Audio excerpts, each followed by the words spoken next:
All right, everybody. Welcome to Here's My Thing. I'm your host, Frankie Salazar, although do I really need an introduction at this point? I mean, this is getting exhausting having to reiterate what my name is to you guys every single episode, even though this is only going to be my 8th episode because I'm somebody that just cannot get their shit together to save their life.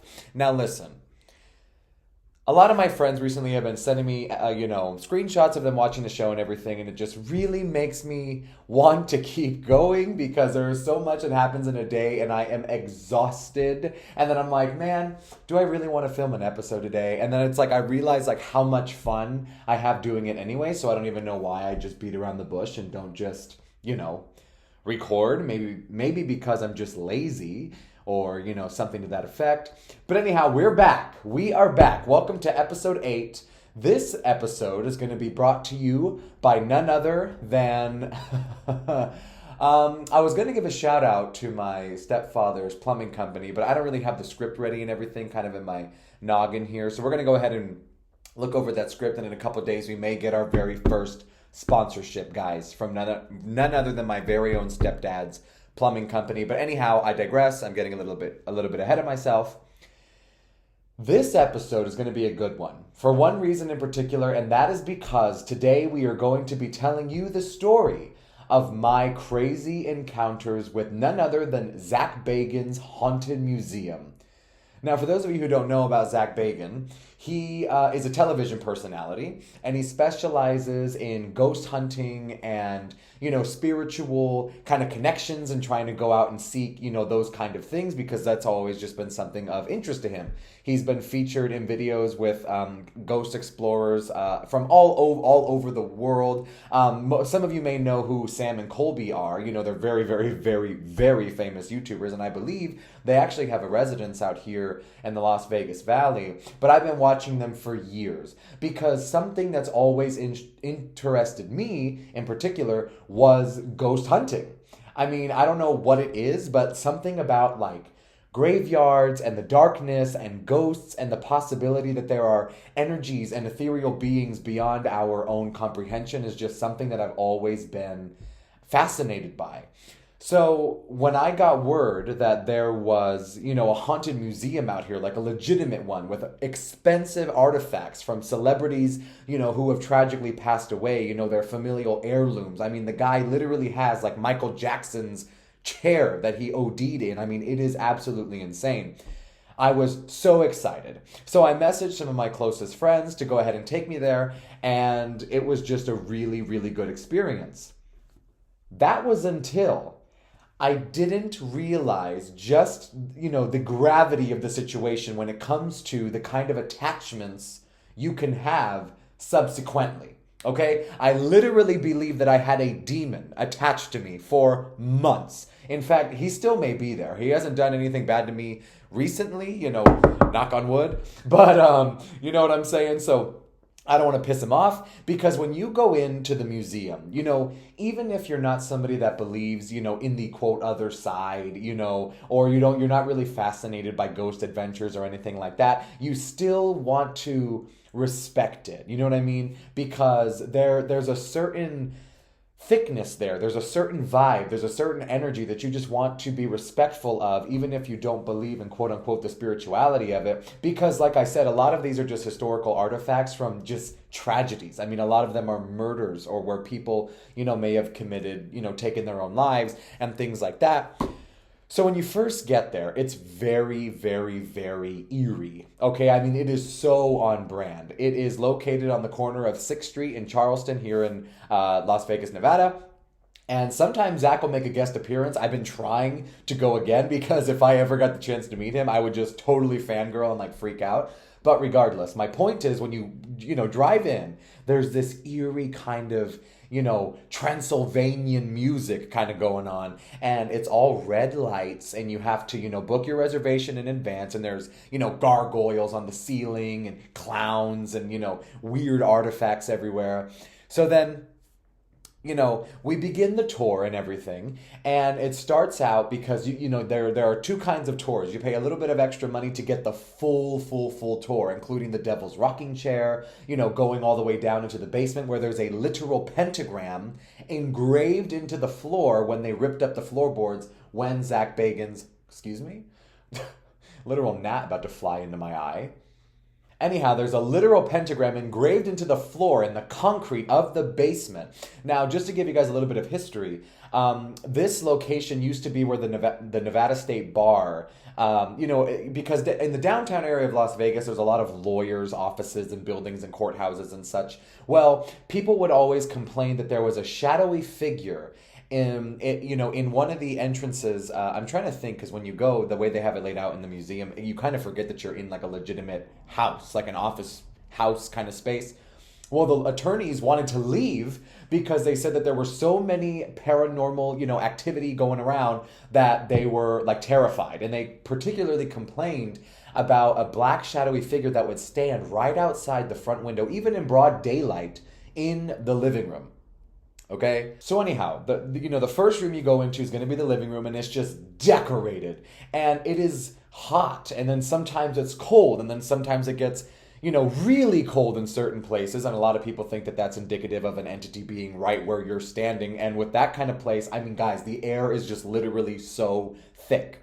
So you enter through this living room, they give you the brief history of everything, about all the potential murders that were there, or the shadow person that lives amongst the walls, or whatever it is, and how the attorneys were scared shitless and wanted to leave. And I don't blame them, because I was terrified. I was literally holding the arm of my best friend who was there, because I was like, I can't do this alone. I don't know. I might be having second thoughts. I don't know. You got to get me out of here. So then you continue through the tour, and in one of the first rooms, I don't want to go ahead and spoil everything, but let's just say that they're playing a very scary audio. And when you pay the extra amount, you get to see all the cool Easter eggs and like little quirks and everything that he has hidden throughout the actual museum. So for instance, when you get from the living room to the next room, they're playing something from The Exorcism of, I believe, Emily Rose, if I'm not wrong. And then when you're about to go into the next room after that, there is a little teeny tiny, like 12-inch by 24-inch crawl space that my shoulders could barely get through, that you have to literally get on your hands and knees, not that I'm unfamiliar, to literally crawl through to get to the other side.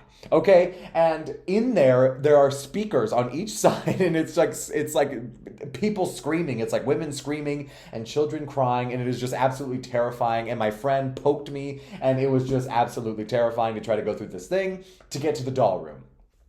Flash forward, in each different room, they'll show you videos. There's a TV in each room, and with CCTV camera, and what they'll try to do to try to kind of scare you, even though they're not lying. This is legitimate people that are experiencing these things. They'll say, okay, when you step into this room, what's going to happen is you might experience something like back pain, or you might experience water, the sensation of water or sweating, falling on you, or you may feel a scratch, or, you may feel something kick you or breathe on you, or might get cold. And they'll tell you all these things to try to psych you out. But there have been literal cases where people have literally had heart attacks or strokes or blood bleeding from their eyes. I mean, it is literally crazy. And they show you the footage of all this stuff. So in one of the rooms, it's the famous, world-renowned, world-famous serial killer Ed Gein. Now, for those of you who don't know Ed Gein, they kind of go through the whole history of it. Basically, he has this cauldron that Zach Bagans was able to get via an auction. And in this cauldron, what he would do is he would skin and mutilate women alive and sever them in half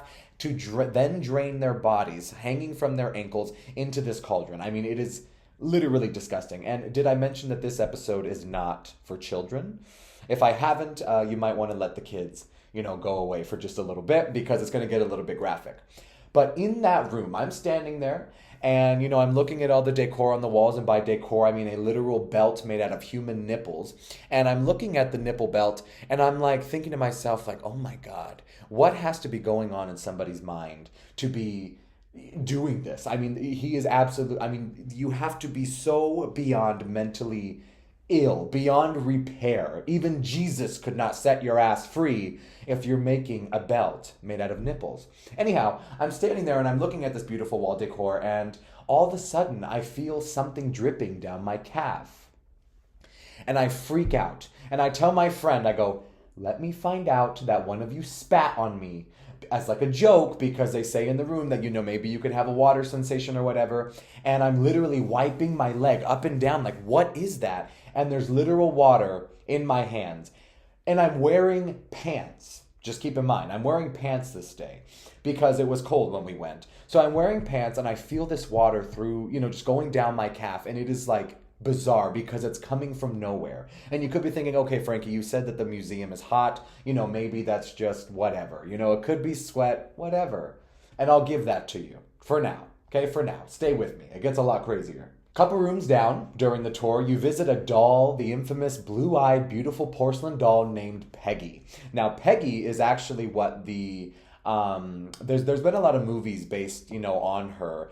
The Annabelle doll was actually based off of a Raggedy Ann doll that sometimes Zach will have, when he goes and does his tours and everything. And sometimes he is able to auction her off to bring to the actual museum. But most of the time she isn't. But anyhow, I digress. You have this doll named Peggy. Now, Peggy is separated about 8 feet from everybody because apparently she is so deadly and so dangerous that people who have looked her in her blue eyes without saying hello to her or having proper manners or even making fun of her have literally died on their way home from the museum the very same night. So when they told us that, I was shitless. I was terrified. So I made sure that I was very, very, very, very, very respectful to Peggy. I was minding my P's and Q's. I was like, hi, Peggy. Love you, girl. And what ends up happening is my friend, because like I said, Peggy has a voice box. Or maybe I didn't say that. I don't know. I'm getting a little ahead of myself. It's late, guys. Anyhow, she has a voice box that's sitting right under her that's apparently supposed to pick up electrical currents from the entities that are going to be speaking to you through the box. You could ask it questions and everything. And Peggy, according to my friends and a literal stranger, Peggy had literally said, hi, Frankie. I'm literally getting goosebumps thinking about that. Because I didn't tell her my name. The only people that knew my name with me were literally my friends. But my friends didn't say my name. I didn't say my name. The stranger definitely doesn't know my name. But somehow Peggy was able to reiterate to me, hi, Frankie, and say my name even though she didn't know who I was. Now, I'm going to be honest. Again, this could all just be a massive coincidence, and my friends and the stranger could be trying to scare me. I don't know how, but regardless, I'm not the one that even heard it happen. It was just they happened to say, oh, did she say hi, Frankie? And I was like, let me just take that with a grain of salt. I don't really believe in it. I'm not gonna go down that path with you. Now, nearing towards the end, the tapering end of the actual tour of the museum, you go into a room that is called that has what's known as the world famous Devil's Rocking Chair. Now, right now, because I didn't do much research for this video, I can't remember what the history of the Devil's Rocking Chair is, but I do know that there was a very bad, very scary entity attached to it, and Sam and Colby, the ones that we covered not too long ago, were able to go into the back room and literally sit in it. Now, it's been said that people who have sat in the Devil's Rocking Chair or even looked at it or felt the kind of presence that was attached to it can experience excruciating back pain. Or just throw out their back, have a herniated disc, their sciatica will flare up. I mean, crazy shit will happen when you're just looking at the damn thing. So as the tour guide's giving us the tour and everything, my friends and I are watching, and some of the strangers as well, and maybe 5 or 6 out of the dozen of us or so that were there all gasped simultaneously because the Devil's Rocking Chair decided that it would be funny to rock, okay?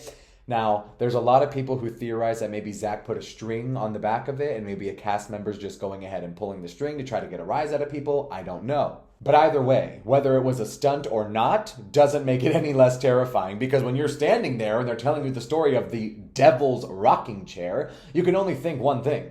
It's terrifying. So then, get this. We finish up with the tour and everything, okay? And when you go to the end of the tour, if you get the extended package for the museum, get all the rooms and everything like that, you also get a complimentary lanyard, t-shirt, and maybe a discount, I want to say, at the gift shop at the end. And it takes you through, and it's beautiful. He's got all this decorated Zach Bagan's Haunted Museum stuff. He's got all these kind of artifacts. He even sells sage there so you could cleanse yourself after, that some of my friends opted to get, which I regrettably did not get, because now we're going to go into all the crazy shit that happened literally within minutes of us exiting the building. So I forgot to mention first that when you first enter, they ask that you not only silence your cell phones, but completely turn it off. Now, this, again, could just be a ploy to scare you and whatnot, because their justification for asking you to turn off their phone or your phone is very simple. It's because they'll tell you that the, energy or the electrical current that the spirit may be able to contact you with could get stuck to your phone or whatever. So they ask that you turn it off completely. Now, bearing in mind, like I said, my friends and I didn't want to disrespect any of the entities. We didn't want to bring them home. We just wanted to simply visit their home. Okay? Mi casa, su casa? Absolutely not. Mi casa, no su casa. Okay? Because you stay your ass right over there. I'm going to stay over here and we'll be good. Okay? I just wanted to pay you a little bit of a visit. Nothing crazy. Well, what ends up happening is my friend named Robin, who's going to be watching this video, hey girl, she ends up getting a phone call that's attached to her Apple Watch, which again is crazy because why would it be going through when she powered off her Apple Watch and her cell phone completely? So it's already impossible.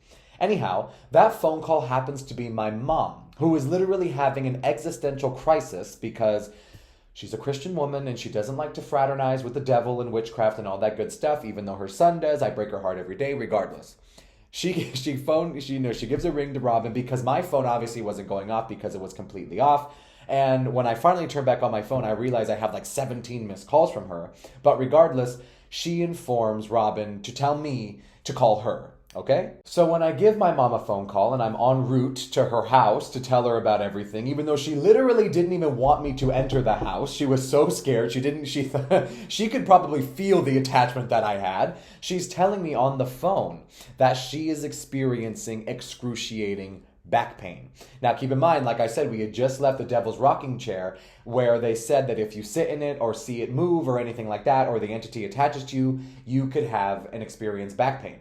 Now, again, that could just be a massive coincidence because I didn't experience back pain. My mom did. So, I finally make it home. After all that happens, right? We're aware that the phone went off. I have my souvenirs and everything. I have my lanyard. I have my t-shirt. I make it home safely. Nothing's happening to me yet, right? Well, I'm sitting there in the driveway for just a couple of minutes. It takes you a second to get out of your car. You take your keys out, grab your phone, grab your wallet, whatever it is. And as I'm sitting there, all of a sudden, on my back window. Okay? When I tell you I shit my pants, literally everything that I've eaten in the past 15 years flew out of my body like Niagara Falls because I was so terrified, okay? So then I dart my head back. I'm like, what the hell was that? So then as I'm looking back there, it does it again. So now I'm terrified and I'm like, okay, I'm going to gather my belongings, put them in my hand, hold them to my chest, and beeline it the fuck out of there. So I jump out of my front seat, haul ass, slam my door, don't even lock the car, don't look back, nothing, ask no questions. I was like, okay. I clearly pissed something off there and it followed me home. Now let's go inside and tell my sister the entire story. So I enter my sister's room, and during this time, my mom is literally harassing me the entire time, threatening my life, saying that I need to leave her house because she can sense the presence that I brought back from the museum and said that I'm a devil worshiper and all this crazy stuff, right? And I'm like, Mom, chill out, okay? I didn't tell her about the tapping or anything. I didn't tell her any of the story. In fact, I can't remember if I told her all the crazy stuff that's happened since then. She might legitimately not even watch this episode because she doesn't even want to know about the stuff I'm going to tell her. But anyhow, I digress. I'm sitting in my sister's bedroom and I'm giving her the entire story. And as that happens, okay, conveniently, coincidentally, her lights in her bedroom are now flickering. But very slow, in a way that almost looked methodical. Like it almost looked like somebody was manipulating them with a remote. And then they would pulse, and then they would go dim, and then they would go bright again. And it was just things that we were picking up on. So then we end up freaking ourselves out and leave the room. And as we're leaving the room, we hear something drop in the bathroom that's adjacent to her bedroom, and boom, Out comes our puppy golden retriever, shaking, crying, and whimpering in complete terror. So now we're terrified of the bathroom, and we try to just distance ourselves as far away as we can, and we make our way to the bar in the kitchen. And we're sitting at the bar in the kitchen. I'm continuing on with the story, and as I get to the part of the water going down my leg, in between her fingers, there is now water dripping down her hand. I kid you not. Now again, for all of you skeptics out there, that could just simply, there's an explanation to all of this, Frankie. It could just simply be, when your heart races and it gets a little bit high, maybe your body isn't able to regulate temperature that much. Maybe you get clammy hands because you're scared of the story. I don't know. My sister wasn't terrified as much as I was in that experience, and now water is conveniently dripping down her hands. So then, I'm continuing on the story. We brush off the water, we brush off my scared whimpering dog, we brush off the dimming lights and everything, and nothing's happening yet, right? Well, as I finish telling her the story, all of a sudden, all the furniture in the dining room adjusts. Like I'm talking like adjusts, like literally as though somebody was about to sit down in the chair. Like it moved about 2 to 3 inches from the actual place it was sitting in the dining room. I'm literally, I don't know if you guys could see this on camera. I'm going to try to zoom in, but I'm literally getting goosebumps telling you the story. It is so scary. And I think this is a good time to bring up, because I'm welling up with tears.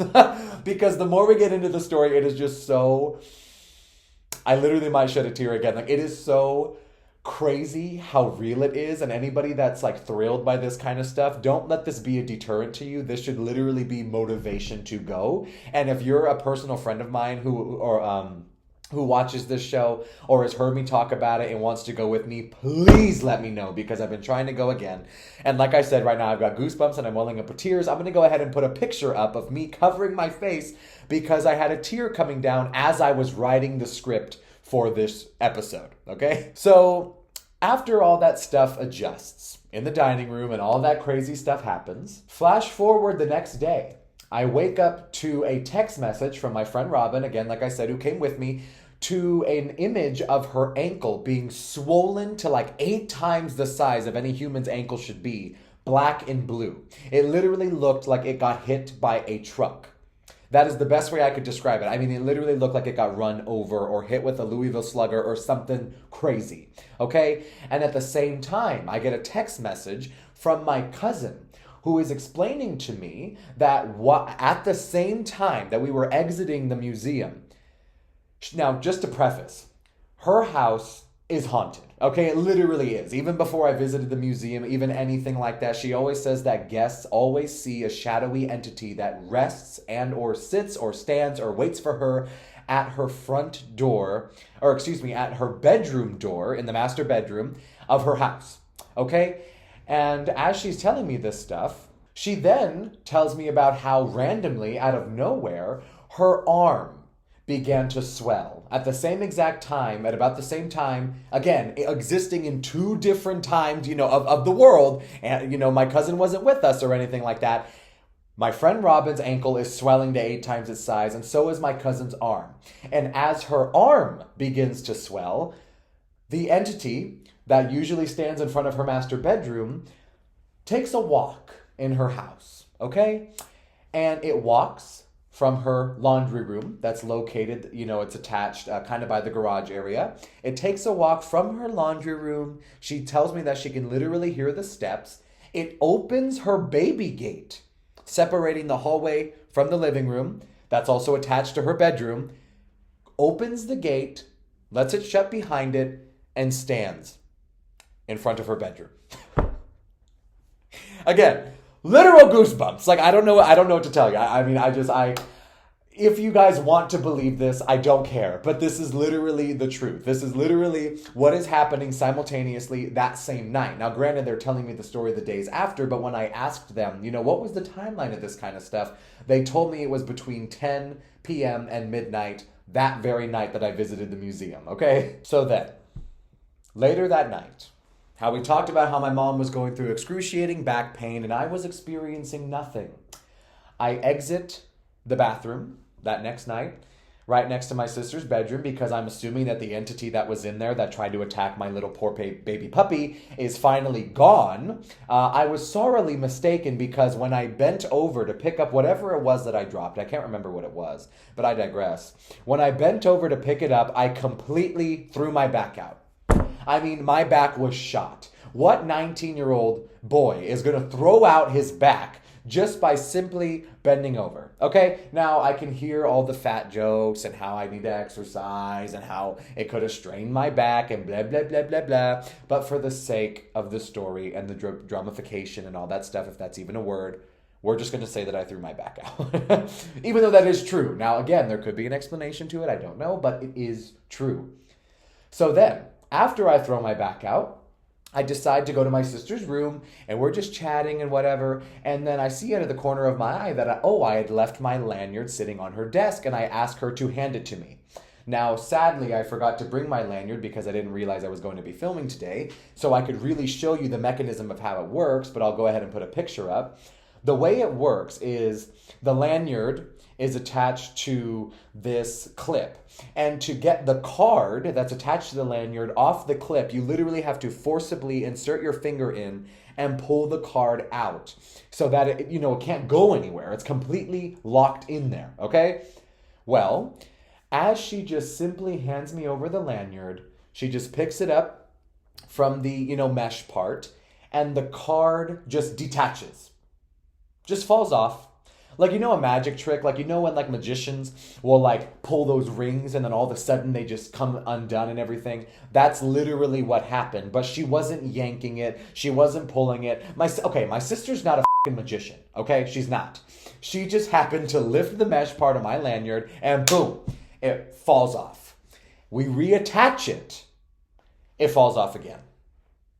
Couldn't tell you how it happened. Couldn't tell you what it did when it happened. I have no idea. Just know it literally decided to fall off. Terrifying. So a couple more days go by. And during that time, I was working for a family friend. Now, this family friend does not take kindly to the supernatural. In fact, she is petrified of it. And I begin to tell her the story. Now, the entire time, she's begging me not to tell her the story, but I insist I need to tell as many people this story as I can anyway. So, I'm telling her the story, and as I'm telling her the story, what ends up happening is she has this kind of shelving that's sitting above the desk where we're sitting at. And all of a sudden, an Allen wrench flies off the shelf, lands in between us, hitting the tile, making a loud noise. And at the same time, something in her pantry falls off the shelving as well. Now, as I'm looking down at the floor to see this Allen wrench, I look back up, and it's her. It's my family friend, eyes wide, like from the movie Get Out. Eyes wide. I could see all the whites in her eyes, absolutely terrified, with a single tear coming down her face. Like, it was literally like she got possessed by the demon. And all she did was this. She goes like this. Get out. And literally throws me out of her house because it was terrifying. Because I probably, every time I tell this story, somehow happened to reincarnate the entity again. So I don't blame her. I'm sorry. I don't blame her, but she had to throw me out of her house because I brought the demon there. So then flash forward a couple of months, I'm working a new job, I got this car, everything good's going on, everything's good, happy-go-lucky in the world, nothing could go wrong. I think the entity finally went away because I might have gone to church or something. And then I'm talking to my coworker, my friend Robin again, and we're just talking about how we want to visit the museum again, even after all that crazy bad stuff happened to us. We're still the psycho white people who die in horror movies because we want to go test the demon again. So even though we're on the clock, we're at work, we obviously can't just make an impromptu trip to the museum, we decide to turn on Mr. Bagan's show because, like I said, he's a television personality where he does the ghost hunting and whatnot. And we're literally watching the episode about Annabelle. And all of a sudden, Robin takes a look at me, looks back at the screen, double takes, looks at me again, and goes, "Holy shit, what is wrong with your neck?" And as you can see in the images on the screen, literal claw marks demon claw marks starting from the base of my ear and even including some of my jawline, goes all the way down my shoulder and my back. Just scratches, as if a literal demon or like a bear grabbed me from the ears and just ripped down my back. Red, puffy, hot scratches. Now keep in mind, I didn't feel a thing. And I didn't even believe her until she insisted. And I was like, I couldn't see it in the mirror. I couldn't see anything. She snaps a picture of it, and you can clearly see in the picture that there are 4 large scrape marks going from my neck to my back. Now, you could say, okay, Frankie, maybe you scratched yourself. How am I going to get my hand like this? I can't get that far down. Okay? I'm not like, what do you think I'm going to do? Do I look like a contortionist to you? Do I look like I can even do a push-up, let alone contort my bones all the way down my back? No. It literally was scratches all the way down. And as we turn the episode off, okay, within seconds, they disappear. And if you don't believe me, here's a still image of the marks completely gone, as if they were never there. And I never felt a single thing. But this is hands down. If you made it all the way out here, if you made it all the way down to, because this episode's long. Let's take a look at how long it is. I'm so sorry, guys. We're literally at over half an hour. I am so sorry, but this is just too good to miss out on. I'm sorry. I'm looking at my monitor here. We're already over half an hour, but if you made it this far, okay, if you made it this far, this is something, I don't care if you want to watch the episode or if you just want to listen to it or whatever, but if you made it this far and you're one of my friends or family, please send me a text message or please comment or do something to show me that you've made it this far, because this is absolutely the most insane thing that's happened since. Because a couple days after that incident, okay, I get a message from, or no, not even a message. No, I'm getting this wrong. My stepdad is screaming at the top of his lungs up the stairs in his bedroom, saying, guys, everyone in the house, come upstairs. Because now my parents have a little bit of a mini fridge in their rooms because they're fat asses and need to have cereal at 4 a.m. I don't know. But anyhow, in their mini fridge, there's a gallon of milk. So he takes the gallon of milk out and he sets it on his dresser. And according to him, it was violently shaking. Okay? As if somebody took it and was oops. Oh my God. Well, that was embarrassing. We're going to have to clean that up. Anyhow, just know that, like I just did right there, it was as if a demon had the gallon by the handle and was just violently shaking it along the dresser. I can't make this stuff up. I literally saw it with my own eyes. We were all 10 feet away at the back of the room because we were terrified because this milk gallon was shaking as if there was like an actual earthquake or like something was shaking it. So, as we're watching this happen, my stepdad had already gotten a video of it in case it didn't do it again with witnesses.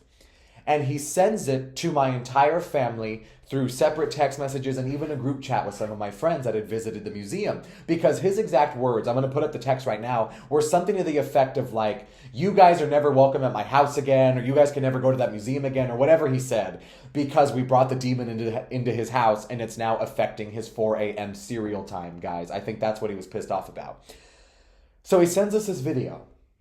And we forget about it, okay? Out of sight, out of mind. And as we're talking about it, I want to say it was the day we had the claw incident.